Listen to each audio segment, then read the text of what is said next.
Hey everybody, welcome back to the channel. It's old Pappy back with another one, and look at this monster on the screen.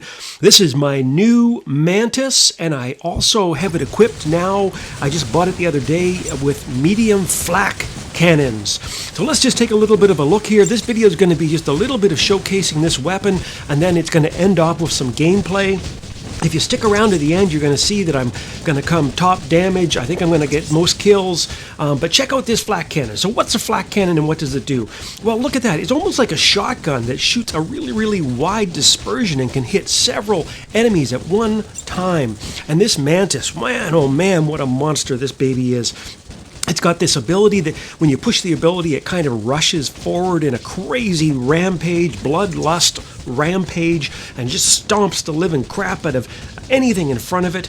And one of the things I'm really loving about this flak cannon, you can see right here, is you can hit multiple enemies at once from distance. Now, is it super strong yet? I don't know. I only just got it. I don't have it leveled up or anything fancy. There's another level you can go after this with the heavy flak cannons. I don't have a lot of modules on my Mantis here to make it super powerful. That's a video that I'll do for another day. If you do play War Robots, you'll notice that this game is kind of similar.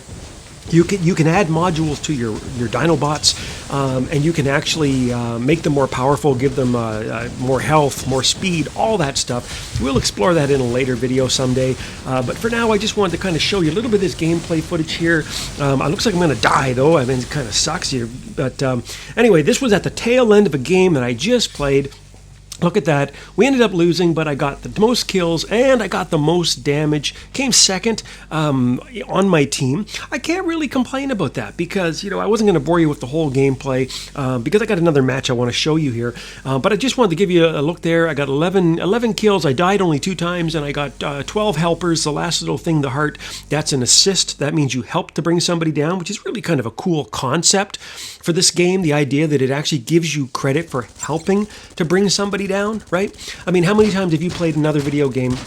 Me, I play War Robots. How many times have you got a guy almost killed and then some guy just pops out of nowhere and just like one-shots him and gets all the credit? So kudos to Pixonic, the developer of the game, for actually thinking about that and giving us a little bit of a credit for the teamwork that we do. Anyway, let's just take a look at this. I'm going to walk you through some of this gameplay. I don't know if I'll stick around to the end or not. Maybe I will. But I just wanted to start off right here. So in case you're new to the game, I still have my Reaver, which is a little tiny Velociraptor dude. There's other ones you can get. A lot of guys are using this one that's called a Wasp, and it basically has a different weapon that shoots this kind of green bouncing grenade kind of thing. You'll see them here in the game later. A lot of guys, because we're at the beginnings of the game, lots of guys are some guys like me are only playing when they can. Other guys are playing 24/7, and the guys that are playing 24/7, you'll see them with all the new fancy weapons. That isn't me right now anyway. I don't have the fancy weapons, but I do get to do cool things like run through this cool little tunnel of love here that I found on this map. And it's really cool too, because see, you can just kind of pop out the other side of the tunnel and you can start shooting the enemy towers. And of course, that's part of the game, a crucial part of the game. If you're new to the game, is shooting these towers. You shoot those glowing triangles. You try not to get killed by this guy, and I got to admit, the guy actually kills me. It kind of ticks me off. He kills me about 25 times before the game's over, just to let you in on a little secret. But that's how you play the game right now. There's one mode, tower mode. You capture towers, and once they're captured, they will heal you as long as you're within a radius of them. And you also want to make sure that you destroy the enemy towers as well, because that gives them less chance of healing. But also, there's a beacon bar, and so, or a tower bar, if you want to call it that. So, of course, if you're not controlling the majority of the towers, then time slowly starts to run out, and you can actually lose the game just by having the towers, the tower timer. You can see at the top of the screen there, just run out. So you got to be careful of that. And so you'll notice, so I got my new, this is another robot I have here. This is called a Primarch. It's like an ankylosaurus thing. It has a big club that likes to swack people, and that's its special ability. You can see it above my controller on the right-hand side, that little tail whacker. It actually does quite a lot of damage. One of the funny things, though, if you're going to be facing these guys, and there's also different colored ones, like this is a bit of a different game in the sense that so far you can't mix and match your weapons, and so when you get a different different dino, I should say, I keep calling them robots because I play War Robots. If you get a different dino, they have a different weapon set. And so one of the things I find funny is there's a lot of guys on here that have these I can't remember what they're called, but they're like a green-looking ankylosaurus, and they give these gas clouds as sort of their weapon. But one of the things they do is they always mistime their ankle or their ankylosaurus whack of the tail. And so you can see I just hit a guy there and gave him a good whack. And a lot of these enemies, I find that they get so excited about their gas cloud that they actually don't time the whack very well. So you got to be very careful. Almost as the guy's about to hit you, that's when you use your tail thing. Thank you, Meow, for killing me. But I'm going to actually take a step back. There's my hanger there, and you select your hanger and you drop in on one of the towers. That's how the game works. One of the things I kind of get used to is the idea in this game that there's just endless respawning. Right? When I did my feedback in the beta testing, that was one of the things I did speak about, which is I wasn't a big fan of endless respawning, because I actually think that having only so many dinos in your hangar actually forces you to play a bit smarter and makes you value each of the dinos, I guess, more deeply. Right? I mean, if you only have so many, you're going to be more careful, because I find a little bit of the gameplay sometimes is just a little bit of willy-nilly, everybody running around like they're crazy, a bit just shooting and shooting and shooting. However, this is the game we're playing. It's not, we don't live in the wish world. We live in the now world. And so the game that we're playing now allows you endless respawns to a point. I mean, if you got to spend this currency that you'll see when you start up your game. There's a currency that you have to spend, and the longer you wait to run your larger, more powerful dinos, the less it costs to actually get them into the game. I think it's a way for Pixonic to make sure that nobody just spams the game filled with nothing but giant Tyrannosauruses, keeps the diversity of the game going, which is cool.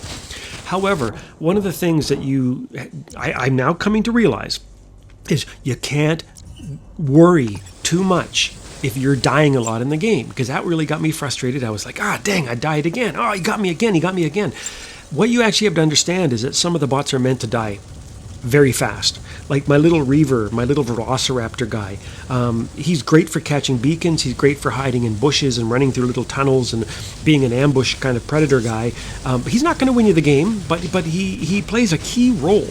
And he's going to die a lot, so you got to be okay with that, right? And then once you bring out your heavy hitters like this is another Tyrannosaurus that I have here, Scorcher, I think it is, really awesome, right? He's got this kind of crazy dual flamethrower thing going on.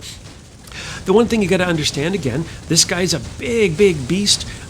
Don't run around like you're crazy and just willy-nilly play him like you would a Reaver. Reaver, you got to be constantly moving. Go. I am now finding that when you play the big Tyrannosauruses, it is better to pick your spots and then aim at your targets and let them come to you.